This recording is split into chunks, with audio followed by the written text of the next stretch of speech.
Yo, what's going on everybody? Mr. here, and for today's video, it is going to be slightly different than the stuff I normally post on this channel, right? Not really going to be much editing, not going to be a whole lot of takes. It's going to be a one take, one go type deal, so let's hope I get it right.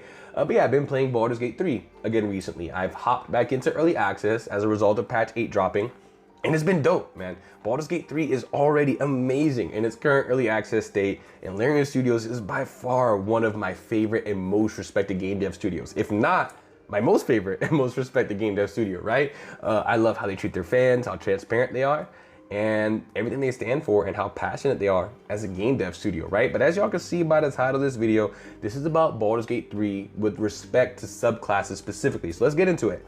Baldur's Gate 3, its release date is approaching. And I know with that, there's a lot of buzz on what subclasses will be officially supported. I know there are fan favorites out there like Hexblade that just aren't in the player's handbook, and we can see that that's, Larian's focus currently. I know they said I believe in interviews, and you can see by their content implementation already that their focus is player's handbook stuff. I don't believe they've actually said they're just not gonna do player's handbook stuff. I believe the Gith Yankee are not in the PHB, but still, right? And I'm sure Larian is aware there is already tons of amazing mods out for Baldur's Gate 3 Early Access that add tons of subclasses to the game already, man. Class, and by extension subclass identity, is huge to fans of D&D and just fans of this Baldur's Gate 3 in general, right?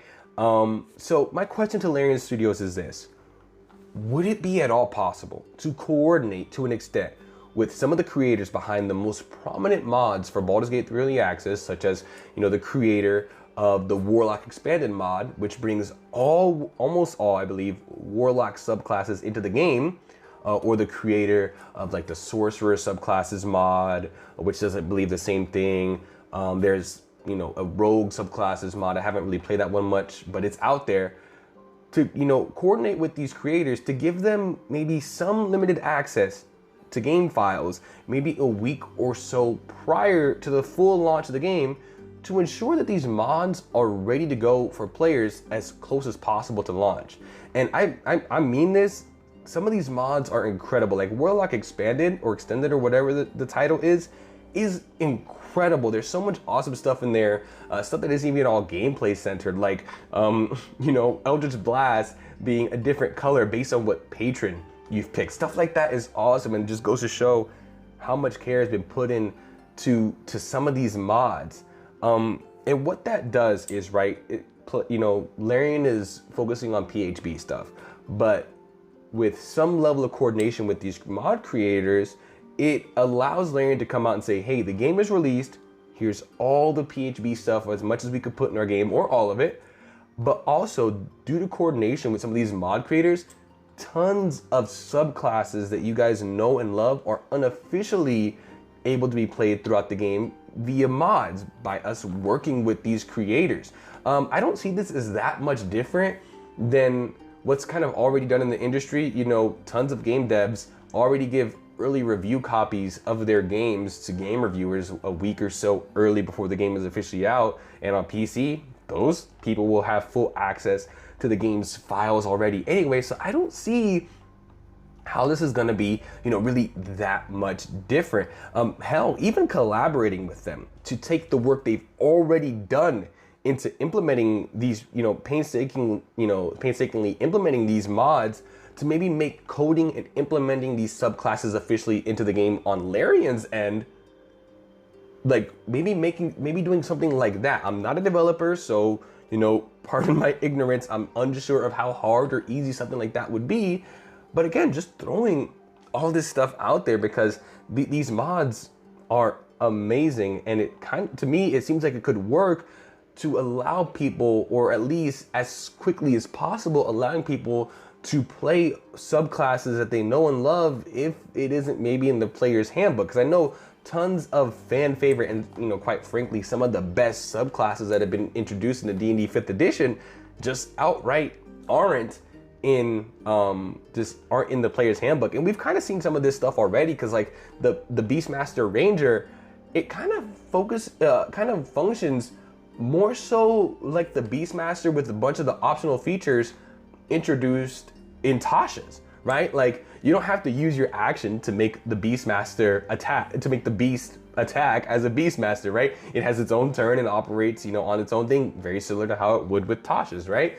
And you know, I understand resources are tight, and again, this is kind of a long shot, but hell, I would volunteer to work alongside you guys for free to reach out to these creators on your behalf and coordinate and see what needs to happen to make this work. To make this happen. And it doesn't have to be me, I'm just throwing this out there. If not even taking this idea or just hearing me out would be super cool, Larian. This idea has kind of come about as a result over the past few years. I've been playing more D&D 5th edition, just falling in love with D&D more in general. So I see truly how awesome some of these subclasses are. And honestly, what kind of started my journey to D&D, I knew of it, but I really started playing it a lot with Baldur's Gate 3 Early Access, because I love Divinity Original Sin 2.